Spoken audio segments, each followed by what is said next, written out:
m'appelle Corinne Deroyer, je suis ambassadrice touristique des Causses et des Cévennes, patrimoine mondial de l'UNESCO depuis 2013.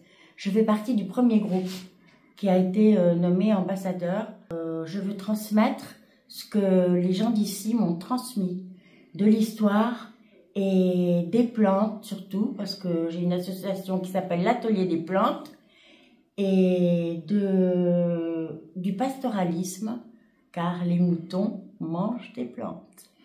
Je suis herboriste aussi, et l'amour des Causses et des Cévennes m'a amenée à devenir ambassadrice pour partager mes savoirs et ceux qui m'ont été transmis. J'ai mis en place en tant qu'ambassadrice beaucoup de projets qui ont été réalisés avec le Parc national des Cévennes à travers des balades botaniques dans toute ma région et des cueillettes, des balades de cueillettes et des ateliers et des balades de reconnaissance des plantes avec mon petit livre sur les salades sauvages. Ce qui valorise les produits du terroir dans mes activités, ce sont principalement les balades et encore plus principalement la gastronomie, c'est-à-dire les produits du terroir, les fromages de chèvre, les yaourts exceptionnels que nous avons de la bergerie du Savel, la qualité des agneaux. Dans mon rôle d'ambassadeur, d'abord j'écoute, mes hôtes sont très divers, et ensuite je profite de la moindre occasion pour transmettre la carte des Causses et des Cévennes que nous ont donné l'entente et d'expliquer et de montrer des chemins et d'indiquer des lieux et des restaurants et des balades que l'on peut faire. L'agro-pastoralisme est très important pour le territoire, d'abord parce qu'il maintient le paysage, il nettoie le paysage et il nous protège des feux. Et sans nos troupeaux, tout cela n'existerait pas. Par rapport au public, j'ai eu beaucoup de résultats. Je le vois sans arrêt sur Facebook, par exemple. Le regard des habitants d'ici a changé. Et tout d'un coup, ils se sont mis à photographier la rivière, à photographier les plantes qui poussent autour et à rechercher les noms des animaux qu'ils voyaient, des oiseaux, la loutre. Tout le monde se balance des petits films sur ces sujets vivants. Je transmets ce savoir et cette connaissance du pays à travers les petits déjeuners que je partage avec mes hôtes, à travers les balades d'herboristes et les balades botaniques que j'anime tout autour de moi. Je fais des ateliers d'herbiers, l'hiver par exemple. J'ai des plantes qui sont déjà prêtes. Et je fais aussi, je vais chez les gens pour faire des inventaires de plantes, pour leur faire prendre conscience de la richesse de leur patrimoine agricole et de plantes sauvages. Pendant l'hiver, par exemple, avec les enfants, je crée des tableaux d'herbes. Donc, j'ai déjà séché dans toutes les pochettes qui sont dans ce petit panier, plein de plantes l'été. Et l'hiver, les enfants viennent chez moi et commencent à créer des tableaux. Donc là, c'est une petite fille de 2 ans et demi qui a fait ça. Elle a mis du ginkgo biloba. On en a plusieurs dans le village qui sont aussi ramassés pour faire des lotions médicinales. Elle a mis la bourrache, que c'est comme un ensemble de petites danseuses, ça lui a beaucoup plu. Elle a mis des pétales de lys. Ça nous sert sur le plan médicinal. On les fait tremper dans l'alcool. Et après, si par hasard quelqu'un se met une écharde ou un clou, on fait un pansement avec ces pétales de lys. Donc c'est pour dire qu'on peut quand même se lancer de bonne heure dans la découverte du patrimoine floristique des Causses et des Cévennes. Alors, le côté médicinal de chacune de ces plantes, évidemment, on l'apprend tout en faisant des jeux.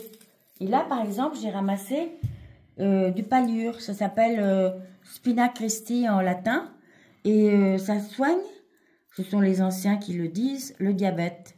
Ça, c'est une autre utilisation artistique, ce coup-là. C'est de l'écorce de mûrier.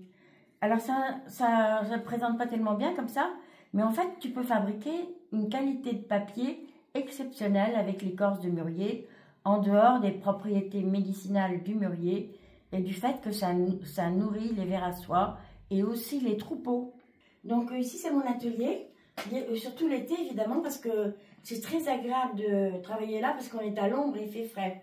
Donc pour le papier végétal, j'ai des cadres comme ça, que je fais flotter dans des bacs.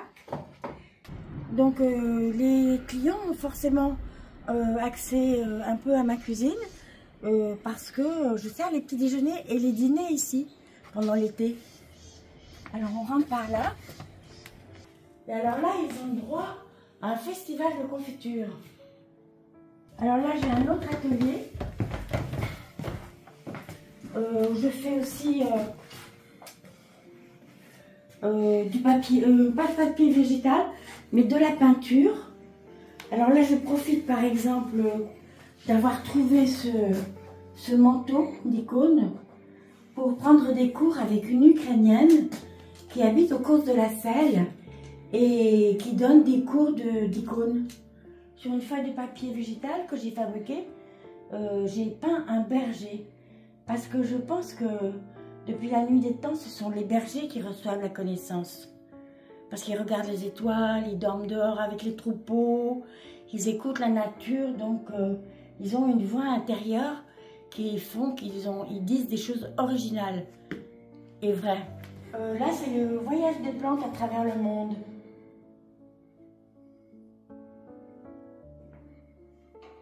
Quand je fais l'inventaire des plantes sauvages chez les gens, ben, je leur dis, bon, même ne serait-ce que dans leur potager, entre deux oignons, il y a toujours des choses qui ont de la valeur.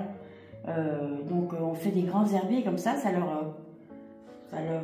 les inspire de protéger la terre. Les tanneries, donc on voit un racloir. En fait, autrefois les gens dormaient dans les petites pièces parce qu'il n'y avait pas de chauffage. Et comme il faisait très très froid, ils étaient agglutinés dans les petites pièces. Et moi j'en ai fait des salles de bain.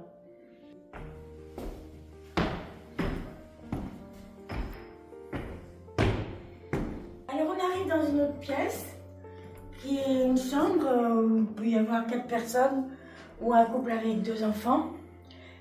Et là ils ont tous les numéros d'Écosse et des Cévennes que le club Cévenol m'envoie. Et puis ils ont plein de livres sur les plantes. Et tu vois, là par exemple, ça c'est une œuvre que j'ai faite avec des enfants. On crée des personnages qui protègent le territoire. Donc ils ramassent les plantes et après ils les organisent pour fabriquer des petits personnages protecteurs. Je crois que la qualité essentielle que nous partageons tous les hébergeurs et les Cévennes, c'est la paix. Ici, les gens se ressourcent et retrouvent leur paix intérieure.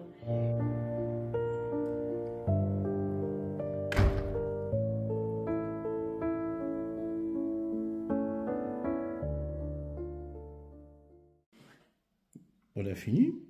C'est parfait. Amen. Je sais pas si j'ai bien répondu. On peut refaire si tu veux. C'était quoi la question?